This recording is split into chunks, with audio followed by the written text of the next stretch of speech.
네, 여러분들 안녕하세요. 평인장입니다.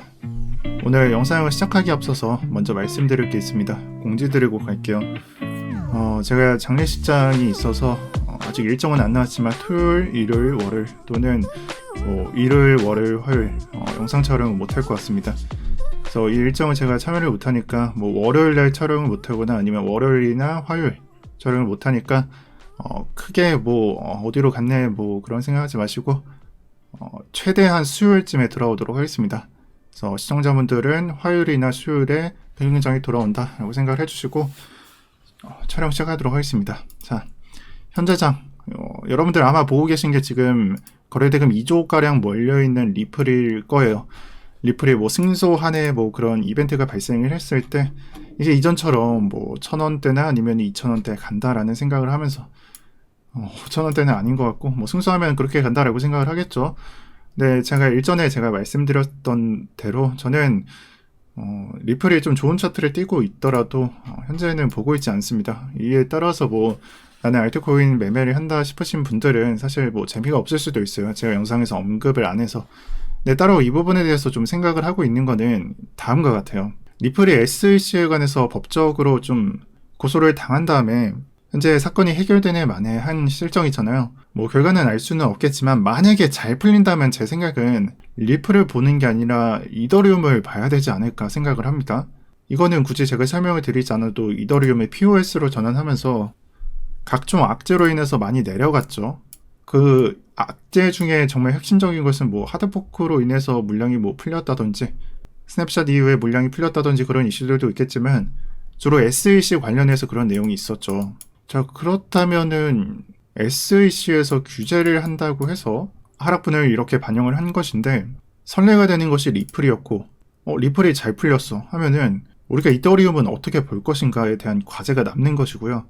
저는 좀 긍정적으로 밝힐 것이다 라고 생각을 합니다. 물론 이런 수순으로 흘러가려면은 리플부터 잘 풀려야 되고 리플의 차트를 어떻게 만들어지는가에 따라서 이더리움도 우리가 좀 다른 시선으로 볼 수가 있겠다라고 저는 보고 있습니다.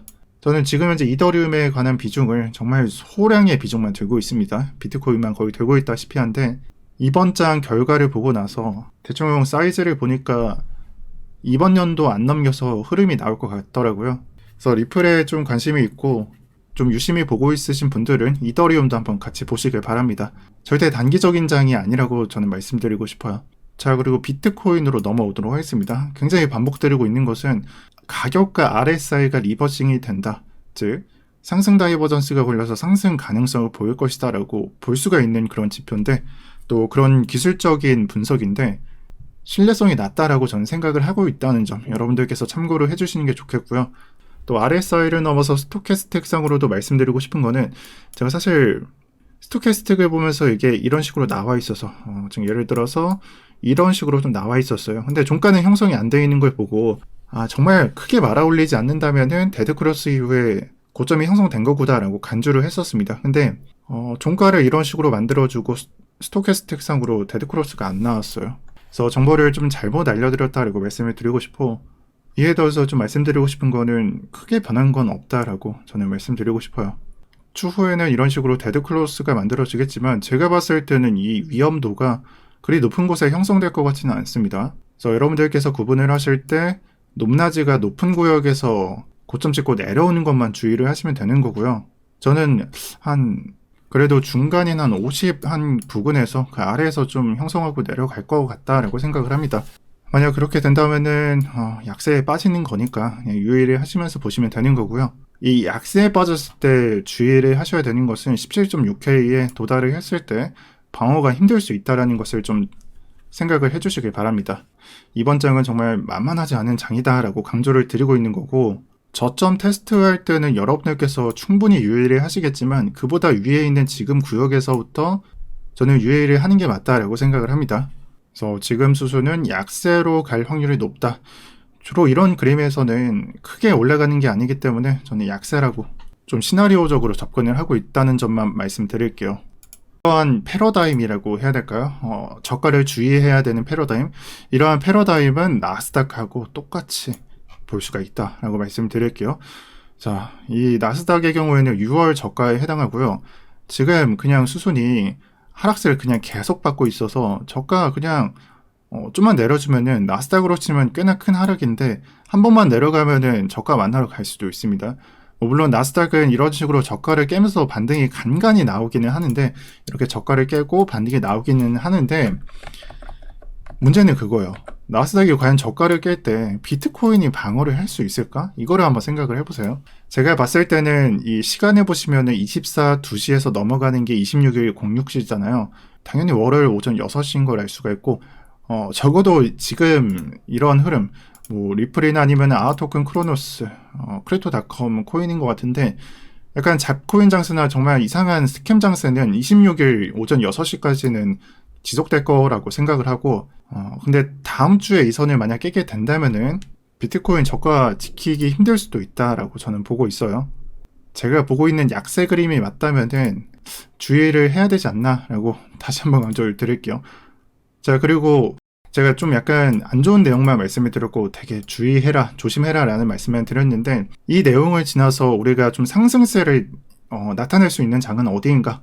제가 봤을 때는 이 캔들 형태가 4시간 봉상에서 60일선을 보시면은 이 60일선이 캔들을 넘으면서 캔들로 표시하기가 이런 식으로 표시를 해드릴게요.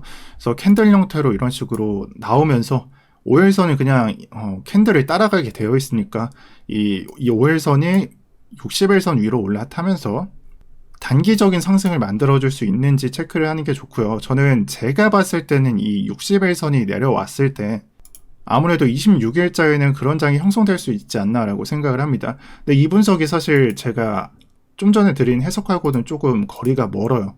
여기서는 조심해라 라고 말씀을 드리고 있고 26일 이후 약간 월요일 이후나 일요일 이후에는 60일선 내려오고 5일선 올라타면은 단기적인 상승이 나올 수 있다라고 말하는 것과 같으니까요.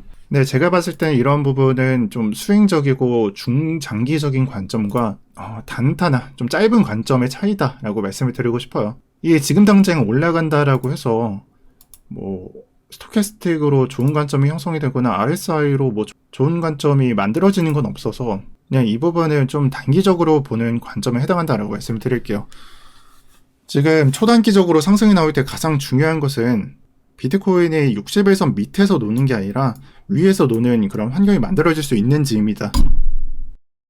지금 현재 하락이 한번 나온 뒤에 14일부터는 그냥 내내 하락장을 겪고 있고 그냥 역배열 구조에서 계속 놀고 있습니다. 그래서 이 부분을 해결하는 게 제가 이런 과제가 있다라고 말씀을 드리는 거고 이러한 부분이 해소된 다음에 상승이 만약에 나오게 되면은 일봉상 중기적인 관점 이어가면서 이게 과연 큰 상승이 나올 수 있는 관점인가? 답변을 얻을 수 있고 답안지를 받게 되는 것이고요. 자, 일봉에서 주봉으로 넘어오면 어떻게 될까요? 제가 9월과 10월은 주봉상 5, 21선이 만날 수 있는 구역이라 말씀드렸잖아요. 근데 지금 되게 암울한 게 이격이 계속 해소가 안 되고 있어요. 이동평균선 간의 격차가 해소가 안 되고 있는데 4시간 봉에서 해결되고 일봉상에서 해결되고 주봉까지 넘어오면은 주봉상으로는 조금 5일선이 올라갈 수 있는 자리를 만들어주고 이런 식으로 해소가 되면서 자, 우리가 기다리고 있는 크로스가 나오고 있다. 이런 말이 나올 테니까 정말 까마득하게 남았다라고 생각할 수도 있지만 우선 4시간 봉부터 보면서 하나하나 해소되는 거를 좀 대기하는 게 맞지 않나 라고 생각을 합니다. 그래서 굳이 표현을 하자면은 1단계, 2단계, 3단계 식으로 넘어와야 되는데 1단계에서 종료될 수도 있고 일봉상에서 종료가 될 수도 있고 주봉상으로도 종료가 될 수 있다라고 보고 있습니다. 일봉상으로 종료가 됐던 시점들도 여러분들께서 주봉으로 본다면은 여기구나 라고 이해를 할 수가 있을 겁니다. 제가 정확히 말씀드리자면은 저는 9월과 10월은 주봉상 만날 수 있다라고 말씀을 드리고 있는데 계속 내려가게 된다면은 그 일정이 좀 미뤄지게 될 수도 있습니다. 하지만 이 매물대에서 버티게 된다면은 9월과 10월은 무조건 만날 수 있으니까 약간 더블 바텀으로 보고 계신 분들은 저가 이탈하지 않는 것을 굉장히 유의하시면서 보시고요. 오늘 영상은 여기서 마치도록 하겠습니다. 그래서 제가 일전에도 좀 강조를 드렸지만 저는 현재 시장을 시장 약세라고 보고 시나리오적으로 접근 중에 있고요. 또 제가 영상을 못 올리는 대충 봤을 때 월요일이나 화요일까지일 것 같은데 이 일정 동안 좀 장이 급변한다 싶으시면은 이 방에 입장을 하셔서 이 선물 트레이더가 관점을 공유하고 어떤 식으로 장을 보는지 받아가시길 바라겠습니다. 이 부분은 제가 실시간으로 해소할 수 있는 콘텐츠가 없기 때문에 여러분들께서는 좀 적극적으로 활용하셨으면 좋겠습니다. 네, 그리고 한마디 더 드리자면은 오늘 좀 텐션이 좀 낮은 부분 양해 부탁드리겠습니다. 이게 30살이 넘어가면은 주변 지인들이나 친구들, 부모님은 아니겠지만 할아버지나 할머니, 뭐 어쩔 때는 부모님도 조사를 지낼 때가, 장례를 치를 때가 많은데 그 부분에 있어서 저도 예외는 없었네요. 할아버지가 돌아가셨고 아마 토요일이나 아니면 일요일부터 장례를 치를 것 같습니다. 그래서 이 부분에 대해서 좀 텐션이 낮은 점은 여러분들한테 양해 부탁드리고요.